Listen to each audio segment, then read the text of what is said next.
लोकसभा चुनाव और 2023 के विधानसभा चुनावों से पहले कांग्रेस में जान फूंकने के लिए राहुल गांधी ने निकाली थी भारत जोड़ो यात्रा।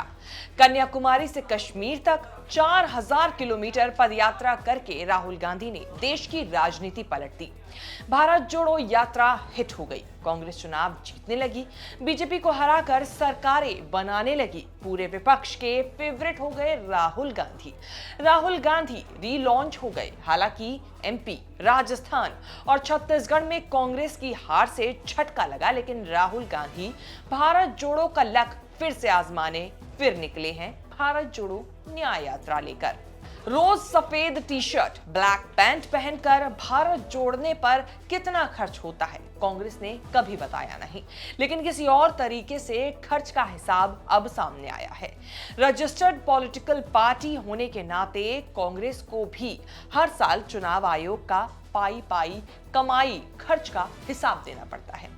चुनाव आयोग ने कांग्रेस के हिसाब किताब की ऑडिट रिपोर्ट जारी की तो सामने आया कि बाकी तमाम खर्च के साथ भारत जोड़ो पर कांग्रेस ने कितना खर्च किया। कांग्रेस ने राहुल गांधी की पहली भारत जोड़ो यात्रा पर करीब 72 करोड़ रुपए खर्च किए। कांग्रेस के कुल खर्च का 15% से ज्यादा भारत जोड़ो यात्रा पर खर्च हुआ। एक दिन का खर्च करीब 50 लाख और 1 किलोमीटर पर खर्च करीब 1.59 लाख बैठा। भारत जोड़ो यात्रा से कांग्रेस का पूरा बजट गड़बड़ाने के बाद भी कांग्रेस ने खुलकर खर्च किया। इसके बावजूद कि जिस साल यानी 2022-23 में भारत जोड़ो यात्रा निकली, उसमें कांग्रेस की कमाई कम हुई लेकिन खर्च बेतहाशा बढ़ा। 2022-23 में कांग्रेस की आमदनी 452 करोड़ रही, लेकिन खर्च 467 करोड़ रुपए हुआ, जबकि एक साल पहले 2021-22 में कांग्रेस की आमदनी 541 करोड़ थी, खर्च 400 करोड़ हुआ। साल भर में 90 करोड़ कम आमदनी हुई। भारत जोड़ो वाले साल में कांग्रेस ने चुनावों पर 192 करोड़ खर्च किए, जबकि उससे पहले वाले साल में खर्च ज्यादा यानी कि 279 करोड़ रुपए हुआ था। तीसरा बड़ा खर्च चुनाव पूर्व सर्वे पर हुआ, जिस पर 40 करोड़ चले गए। ऐसी उम्मीद है कि इस साल कांग्रेस की भारत जोड़ो न्याय यात्रा पर जो खर्चा है वो और भी ज्यादा बढ़ सकता है।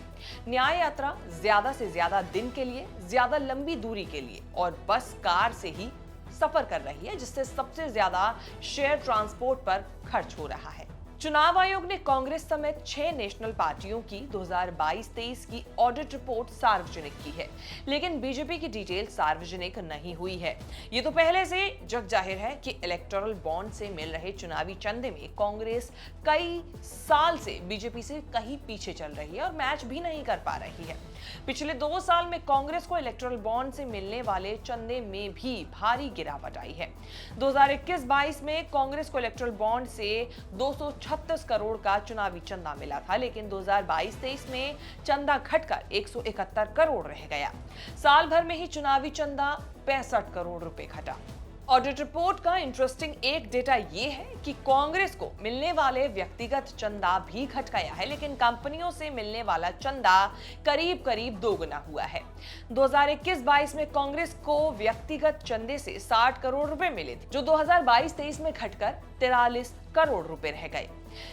2021-22 में कंपनियों से करीब 29 करोड़ रुपए चंदा मिला था, लेकिन साल 2022-23 में इस कैटेगरी का चंदा बढ़कर 54 करोड़ रुपए हो गया। 125 करोड़ ये रकम कोई छोटी मोटी नहीं, लेकिन कांग्रेस पब्लिकेशन की बिक्री और कूपन सेल से इतनी बड़ी रकम साल 2022-23 में जुटाई गई। फीस सब्सक्रिप्शन कैटेगरी की आमदनी से 42 करोड़ की कमाई हुई। लोकसभा चुनाव से पहले सुप्रीम कोर्ट ने भले इलेक्टोरल बॉन्ड पर रोक लगा दी हो, लेकिन इससे कांग्रेस को कोई खास फायदा नहीं हुआ। इलेक्टोरल बॉन्ड से मिले पैसों से बीजेपी की तिजोरी लबालब भरने के बाद बॉन्ड से पैसे लेने का सिस्टम बंद हुआ है। कांग्रेस को पहले भी बॉन्ड से चंदा बहुत कम मिला, अब आगे मिलने का रास्ता भी बंद हो चुका है। कांग्रेस ने चंदा जुटाने के लिए अलग अलग रास्ते निकाले हैं और निकाल रही है। डोनेट फॉर देश, न्याय डोनेशन, न्याय कलेक्शन जैसे कैंपेन चल रहे हैं कांग्रेस के। राहुल की यात्रा के दौरान डोनेशन से करीब 5 करोड़ 75 लाख रुपए जमा हुए हैं। वोट जुटाने से लेकर दफ्तर चलाने तक पैसे कौड़ी के मामले में कांग्रेस जबरदस्त चैलेंज का सामना कर रही है। इनकम टैक्स डिपार्टमेंट ने टैक्स बकाये के मामले में जब कांग्रेस के 9 बैंक अकाउंट फ्रीज किए तो कांग्रेस के कोषाध्यक्ष अजय माकन को इतना तक कहना पड़ा कि स्टाफ की सैलरी और बिल भरने के लिए भी पैसे नहीं है। पार्टी के पास कांग्रेस का चैलेंज और बढ़ रहा है। लोकसभा चुनाव से पहले इनकम टैक्स से लगातार कांग्रेस के अकाउंट पर स्ट्राइक हो रही है।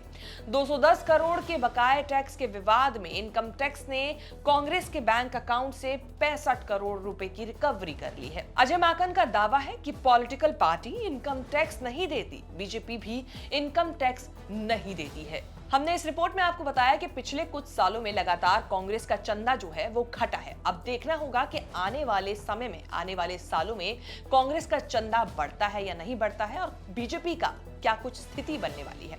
आपके हिसाब से इस बार लोकसभा चुनाव में किसकी जीत और किसकी हार होने वाली है, वो हमें आप कमेंट करके जरूर बताएं। साथ ही हमें ये बताना बिल्कुल ना भूलें कि आपको ये रिपोर्ट कैसी लगी। आप हमारे चैनल को सब्सक्राइब भी करें और इस वीडियो को अगर आपको पसंद आई है तो लाइक जरूर करें।